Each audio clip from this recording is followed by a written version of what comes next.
Last video में stages of incorporating company complete करने के बाद आज हमारा एक छोटा सा टॉपिक रहता है company form of business organisation का, जो ये लास्ट प्रोस्पेक्ट भी बोल सकते हो। Documentation in relation to company, which what are the documents that are concerned very necessary after the formation of a company, after the incorporation of a company।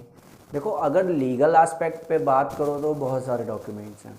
Certificate of incorporation, commencement of business का certificate, annual returns, director responsibility statements, memorandum of association, articles of association, special resolutions copies, register of members, register of debenture holders, debenture holders trustee responsibility statements. तो बहुत सारे documents हैं, लेकिन अगर आपके 11th class में बात करूं तो आपको सिर्फ 3 डॉक्यूमेंट्स पढ़ने हैं। It's MOA, AOA and prospectus.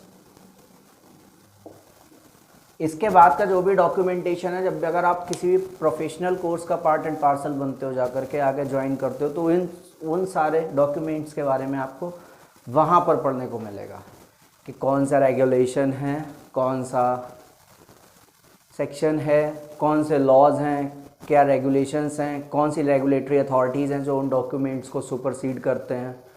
चलिए, तो हम एक तरफ से शुरू करते हैं। हमारा सबसे पहले होता है मेमोरेंडम ऑफ एसोसिएशन।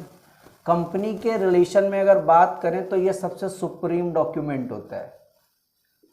ये सबसे सुप्रीम डॉक्यूमेंट होता है जो कि बताता है कि आपकी कंपनी का बेस क्या है।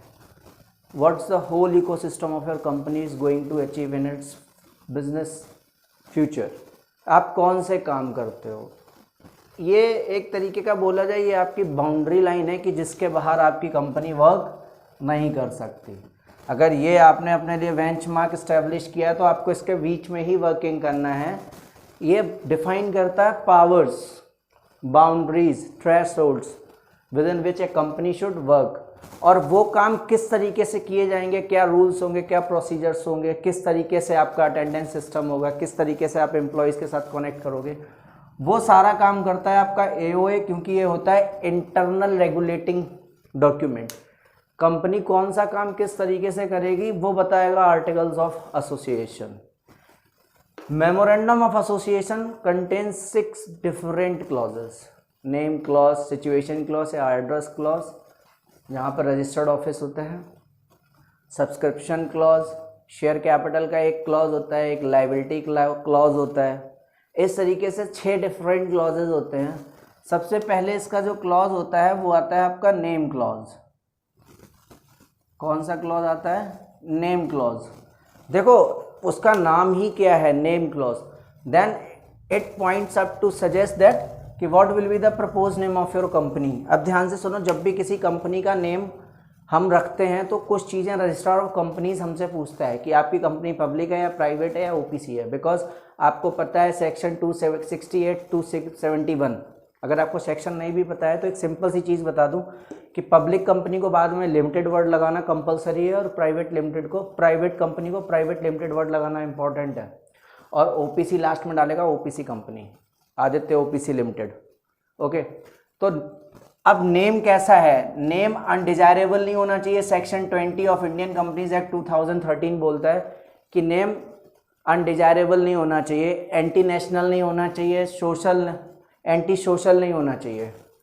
इसके बाद इंडिया में एक एक्ट है जो नेम्स को रेगुलेट करता है, and that act is known as name emblem and name emblems. आप समझते हो एम्बलम, कोई भी sign, symbol, emblem and names, prevention of improper use act 1951।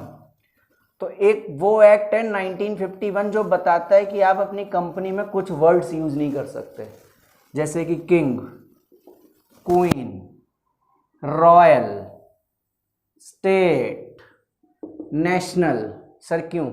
King और क्वीन कहाँ पे होते हैं? किंग और क्वीन कहाँ पे? हमारी इंडिया की ऐसी कंट्री है, हमारी इंडिया डेमोक्रेटिक कंट्री, यहाँ पे नो किंग, नो किंगडम। तो इस तरीके के वर्ड्स आप यूज नहीं करोगे। आप अपनी कंपनी के बाद में क्या पब्लिक और प्राइवेट लिखना या OPC लिखना मैंडेटरी है, या फिर आपका सेक्शन 20 जो कहता है कि आपका नेम जो है अनडिज़ायरेबल नहीं होना चाहिए। तो इन चीज़ों को ध्यान में रखना है। इसके बाद अब ध्यान से समझिएगा, अब हम बात करेंगे सिचुएशन क्लॉज या रजिस्टर्ड ऑफिस क्लॉज का।